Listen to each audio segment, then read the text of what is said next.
ঘরে থাকা উপকরণে কিভাবে আমি এত সুন্দর কালারফুল চিকেন তান্দুরি তৈরি করলাম সেটাই আজকে তোমাদের সাথে শেয়ার করব। তো চলো। হ্যালো এভরিওয়ান, আসসালামু আলাইকুম। কি অবস্থা সবার, কেমন আছো? তো যখন যেটা খাইতে ইচ্ছা করে তখনই সেটা খাওয়া উচিত, কারণ ভাই বাঁচবই বা কয়দিন, আজকে মরে গেলে কালকে 2 দিন।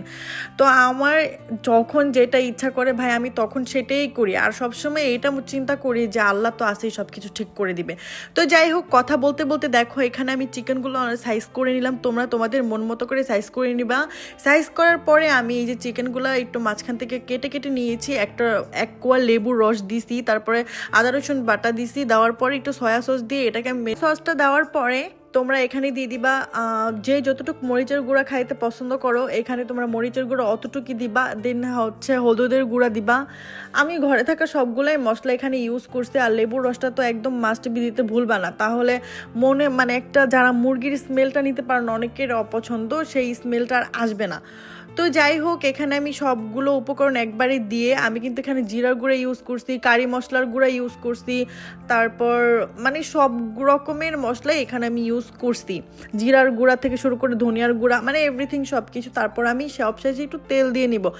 আমি লবণও দিছি, যেহেতু তোমরা এখানে সয়া সসটা ইউজ করবা। সয়া সস ইউজ করলে কি এখানে তোমার লবণটা একটু বুঝে শুনেই দিবা, কারণ সয়া সস অনেক লবণাক্ত থাকে, মানে সয়া সসটা।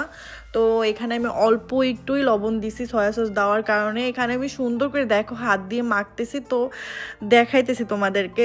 হাত দিয়ে মাখার পর এটাকে আমি রেখে দিয়েছিলাম গাইস, তোমরা বিশ্বাস করবা কিনা জানি না, সারা রাত রাখার পরে এটাকে আমি অল্প তেলে ভাজবো, কারণ যেহেতু এটা চিকেন তান্দুরির মতো আমি একটা ভাই বানতে চাচ্ছি, যে বলে না গরিবের চিকেন তান্দুরি, সেটার মতো। তো দেখো সারা রাত রাখার পর মশলাগুলা কিভাবে ঢুকে গেছে, একটু তোমাদের কাঁচা থাকবে না যদি সারা রাত তোমরা ফ্রিজে রেখে দিতে পারো নর্মালে, যদি গরম হয়। আর আমাদের এখানে অতিরিক্ত ঠান্ডা, ফ্রিজে রাখতে হয় না, বাইরে রাখলেও চলে। সারা রাত রাখার পরে এখানে দেখো আমি হালকা তেলের উপরে আমি বড় বড় পিস করে রাখা যে কেটে মানে চুলায় দিয়ে দিলাম। আর তোমাদের ভাইয়ার জ্বালায় ভাই ইদানিং ধরে বাসিই না। তো সবশেষে এই যে দেখো ফাইনাল লুক আমার চিকেন তান্দুরি, আর 3 রকমের সস। আর আমরা এটা মাঝে মাঝে এই চিকেনগুলো বানায় আর কি, ঘরে খাই, এটার জন্য আর কি সসগুলো এনে রাখা। সবসময় ভিডিও করা হয় না, তোমাদের ভাইয়ারে বলতেছে আমি ভিডিও করার আগেই তুমি খেয়ে ফেলতেছো তাই না, তো বলতেছো আমি কি খাবো না? পরে আমি বলছি না না থাক, তুমি খাও, তোমার জন্যই তো সব কিছু তাই না। হাজবেন্ডকে এত মজার মজার রান্না করে কে কে খাওয়াও অবশ্যই কমেন্ট করবা। আর আমার তো ভাই অনেক মজা লাগে আমার জামাইকে রান্না করে খাওয়াইতে, মজার মজার।